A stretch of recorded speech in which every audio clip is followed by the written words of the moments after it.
Tiger force व युवाओं ने मिलकर सेना में भर्ती खोलने को लेकर किया प्रदर्शन और सरकार को दिया अल्टीमेटम।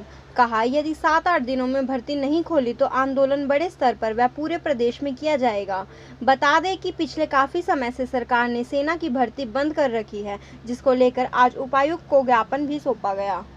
कोरोना की आड़ में भर्तियां तो रोक दी, चाहे वो आर्मी की हो चाहे एसएससी की हो, लेकिन अपनी रैलियां नहीं रोकी। तो हम सरकार से पूछना चाहते हैं, देश का भविष्य जो है युवाओं के बगैर हो सकता है क्या? तो इसलिए हमारा जो सवाल है वो सरकार से सीधा है कि आप भर्तियां चाहे करना चाहो या ना चाहो, अब जो है भर्तियां करनी पड़ेंगी आपको। अब जो मीठी गोलियां जो है नहीं चलेंगी। सरकार के खिलाफ जो है, इन नीतियों के खिलाफ युवा जो है रोड के ऊपर आ चुका है। अब संसद के अंदर जो आप बैठ के जो अमीरों के हक की नीतियाँ नहीं बनेंगी, अब जो युवाओं के और किसानों के हक की नीतियाँ बनानी पड़ेंगी। हमें युवाओं के रोजगार को लेकर के सेना भर्ती न करवाने की आड़ में हम आंदोलन में आज ज्ञापन दिया है और हम इस मुहिम को बड़े स्तर पर आंदोलन करेंगे। सरकार को चेतावनी देते हैं, अगर सरकार ये हमारी सेना भर्ती शुरू नहीं करती है तो हम बड़े स्तर पर आंदोलन करेंगे। और मैं तो ये जितना हक हमारे युवा भाइयों का मारा जा रहा है, उतना ही महिलाओं का भी, हमारी बहन बेटियों का भी उतना ही रोजगार में हक है। तो आगे जब हमारा बड़ा आंदोलन स्तर पर होगा तो उसमें उतनी संख्या में महिलाएं भी होंगी।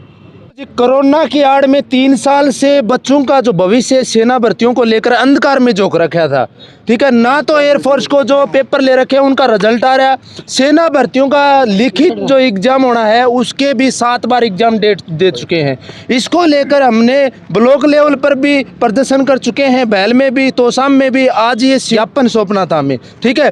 अभी अगर सरकार को 10 दिनों का अल्टीमेटम है, अगर 10 दिनों के अंदर हमारी मांग लेती है कि सेना भर्तियों को नया शेड्यूल है वो जारी करे, लिखित परीक्षा उसका शेड्यूल जारी करे, कम से कम 2 साल की उम्र में छूट हो और एयरफोर्स का रिजल्ट और इनरोलमेंट जारी करे। अगर ये चीज़ें नहीं करती, सेना भर्तियों को सुचारू रूप से शुरू नहीं करती है, तो फिर सरकार को चेतावनी देते हैं कि अपने जो युवा है उसकी ताकत है उसको फेस करने के लिए तैयार रहे, क्योंकि इस देश की जो असली ताकत है युवा 70% है हमारे देश के।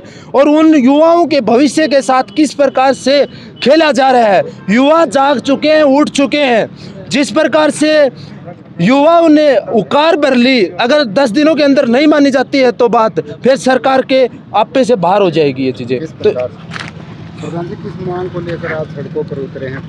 देखो, नौबत नहीं है, ये हकों की लड़ाई है। वो हकों की लड़ाई हमने पिछले 15 दिन पहले भी भिवानी में एक प्रदर्शन किया था, जब ताल्लू आसपास धराने के कई साथी आए थे, यहाँ ज्ञापन दिया था। उसके बाद में हमने और जगह भी प्रदर्शन हुआ और कल तोसाम में बहुत बड़ा प्रदर्शन हम करके आए हैं, आप लोग वहीं थे। आज हमें सांकेतिक तौर पे ये प्रदर्शन था हमारा और ज्ञापन दिया गया है। हमारे बैल के साथी भाई मनवीर वगैरह, कविता है, जितेंद्र पंगाल है जो हिंदू टाइगर के हैं, भाई क्रांति है, तमाम साथियों ने आके प्रदर्शन में भाग लिया है। और हम सरकार को चेतावनी देना चाहते हैं कि हमें हल्के में ना लें, 7-8 दिन के अंदर अंदर ये भर्ती खोल दी जाए। अगर भर्ती नहीं खुलती है तो बहुत बड़ा प्रदर्शन भिवानी में होगा, जिसमें हज़ारों की संख्या में नौजवान भाग लेंगे और सरकार को मजबूर होना पड़ेगा।